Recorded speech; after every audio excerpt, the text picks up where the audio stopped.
Okay, students, today we are going to discuss about the mode, right? Concept of mode, right? This is the one of the element in the measures of central tendency, right? Up to now we discussed about the arithmetic mean, then after median. Now the last topic in the last unit, it is mode. Okay, so what is meant by the mode and how we compute the mode and as well as, right, what are the various methods to compute the mode in given series. So now we are going to start the concept of mode, right? The mode we denote with the Z. Okay, the concept of mode denoted with Z. So mode means the most frequently observed the value, right? For example, simple jutta. So 1, 3, 2, 1, 5, 7, 1, 12, 16, 1. So ఒక series నేను ఇచ్చిన. So ఇందులో mode ఏంటిది? Most repeated value.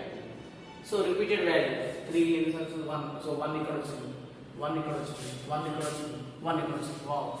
So ఎన్ని times ఇక్కడ repeat అయింది? 1 2 3 4 times, right? 4 times, right? ఇక్కడ 1 అనేటువంటిది 1 repeated 4 times. So then the mode is 1.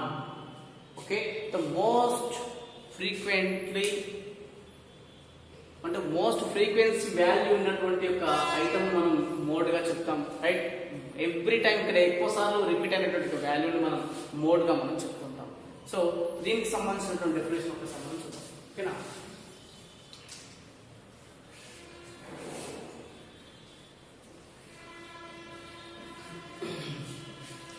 So mode means mode is the most frequently observed. Mode is the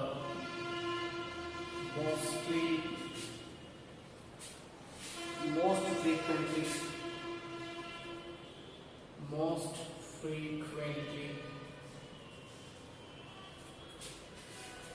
observed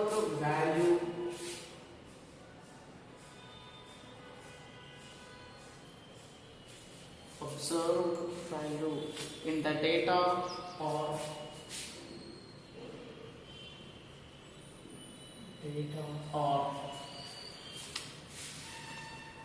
an observation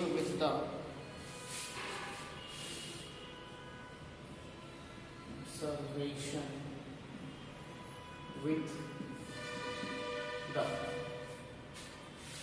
highest frequency is called highest frequency is called mode of the data. Mode of the data, right? So mode is the most frequently observed value in the data or an observation with the highest frequency is called mode of the data, right? Or next, mode is defined as next mode is defined as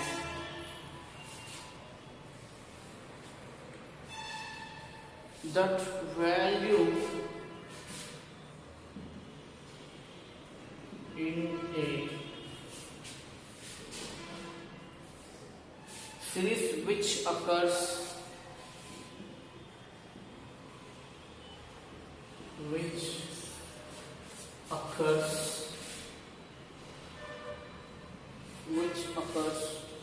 most frequently,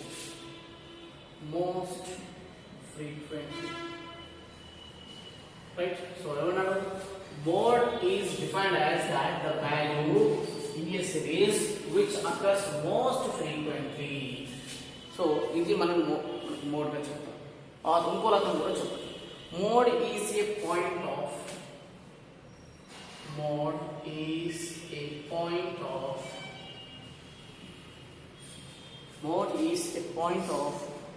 maximum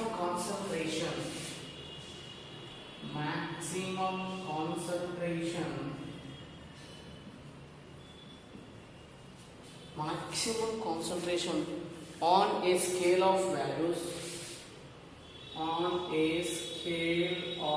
values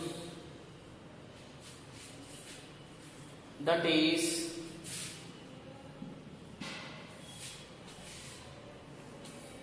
it is the most typical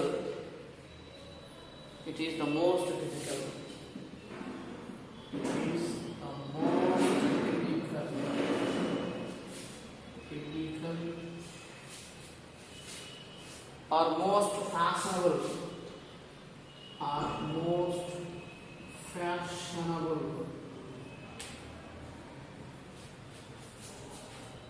value of series.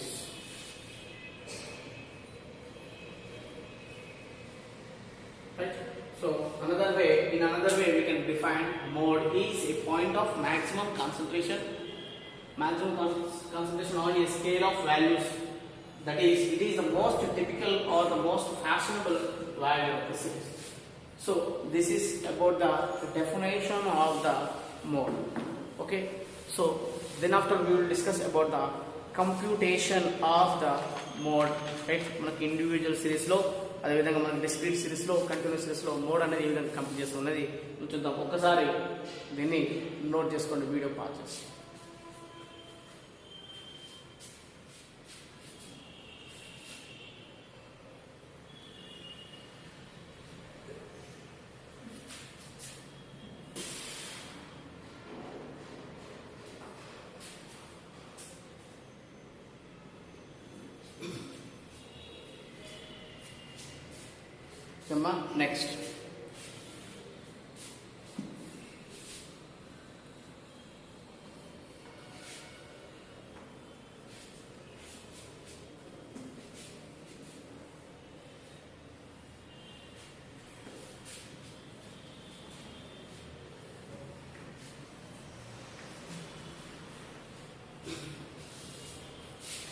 Next, computation of mode individual series.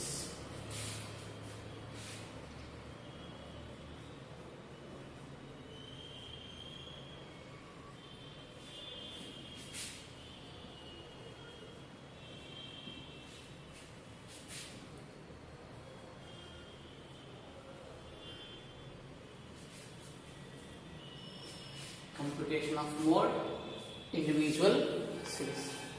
Right.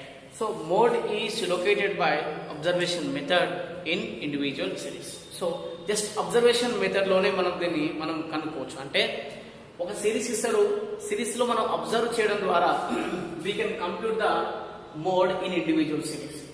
So mode is located by observation method. So individual series లో మనం వాడేటువంటి method ఏంటి? observation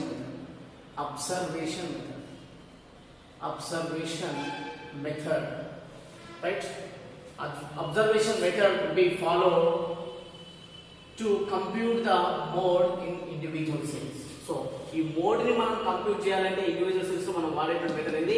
observation method. Just మనం చూసి మనం ఈజీగా మనం చెప్పేయచ్చు ఇది మోడ్ అనేటువంటి ఏంటి అనే విషయం.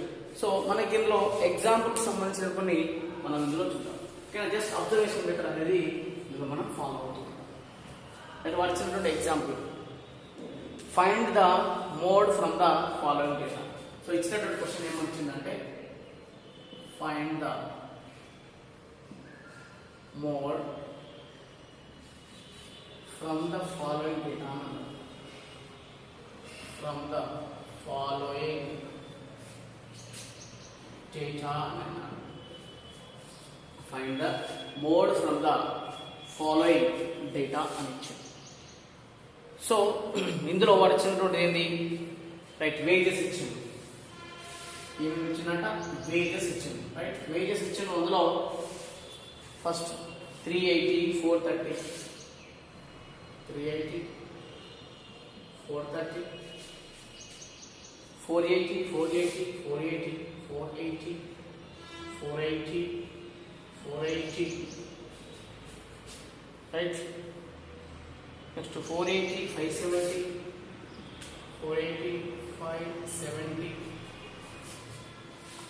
590, 600, 600, 590, 600, 600. సో ఇది మనకి ఇచ్చినటువంటి డేటా ఏమన్నాడు 380, 430, చూడండి 480, 480, 480, 480, 570, 590, 600, 600. ఒకసారి మనం గమనిస్తే ఇక్కడ ఏమంది, ఏది ఎక్కువసార్లు రిపీట్ అయింది, ఏది ఎక్కువసార్లు 380యా, 430యా, 480యా, 570యా, 590యా, 600, రైట్? ఎక్కువసార్లు రిపీట్ అయింది ఏంది ఇందులో, ఓకే 380 ఒకసారి వచ్చింది, 430 ఒకసారి వచ్చింది, 590, 570, 480 కూడా వచ్చింది, 2, 3, 4 టైమ్స్ వచ్చింది ఇక్కడ, 570 ఒకసారి, సో 590, 600 2 టైమ్స్ వచ్చింది. అంటే ఎక్కువ సార్లు రిపీట్ అయినటువంటి ఒక వాల్యూ ఏంటిది 480. So 480 is the mode of this data. So ఈ డేటాకి మోడ్ ఏంటిదయ్యా అంటే 480. ఓకేనా, మెనీ టైమ్స్ వచ్చింది. So from the given data, so next solution చూద్దాం. From the given data, from the given data, from the given data, it can be seen that, it can be seen that, it can be seen that rupees 480 is occurred, rupees 480 is occurred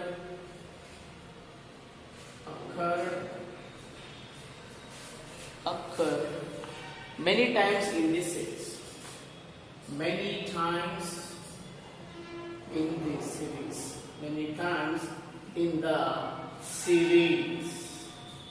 So therefore the mode is, therefore mode is equal to 480. So mode is equal to 480. So this is the computation of the mode in individual series. Okay, so దీన్ని note చేసుకోండి.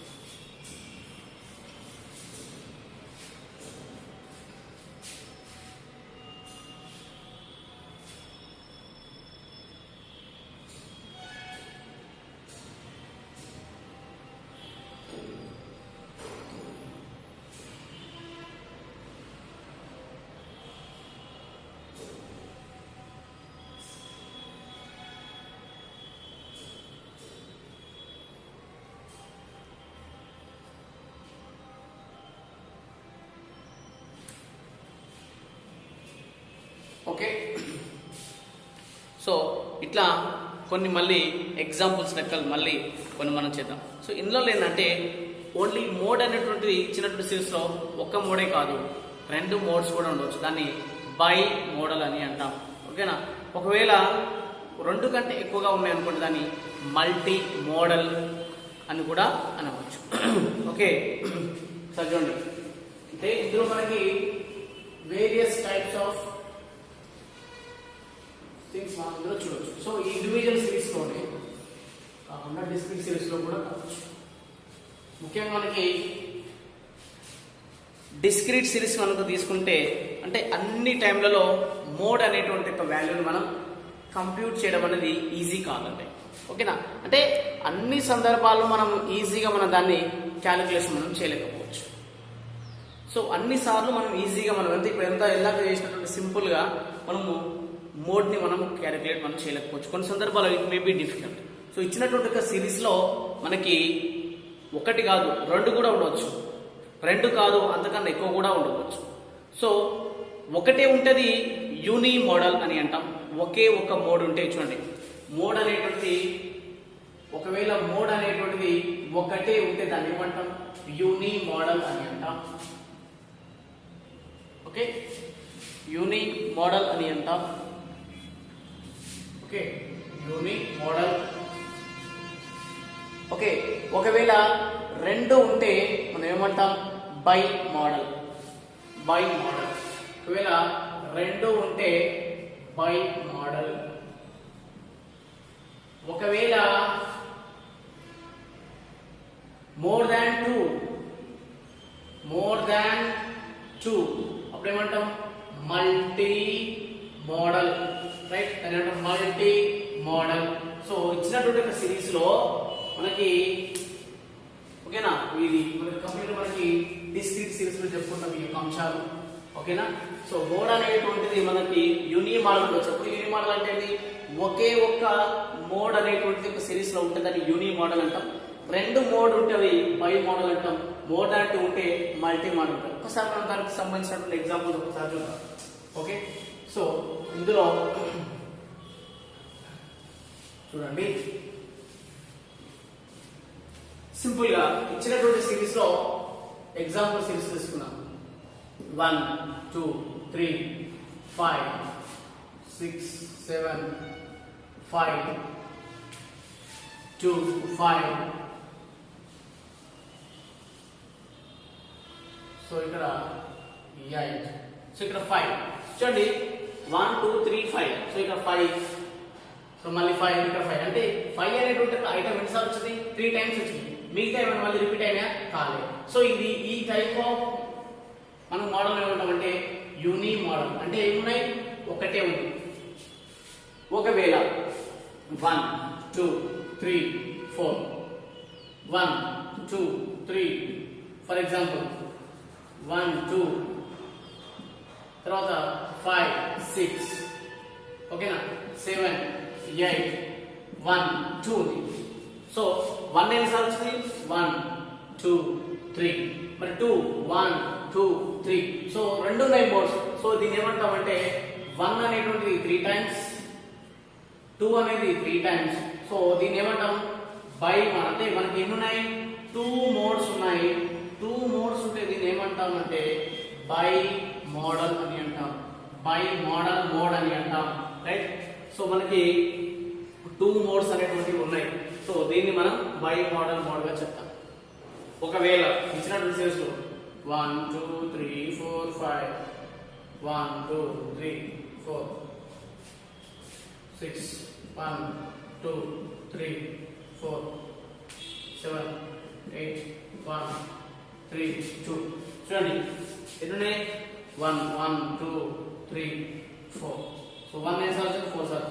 2 ఎన్నిసార్లు? 1 2 3 4. So 2 అనేది 4 సార్లు. 3 1 2 3 4. So 3 అనేది కూడా 4 times వస్తుంది. ఎన్ని ఉన్నాయి?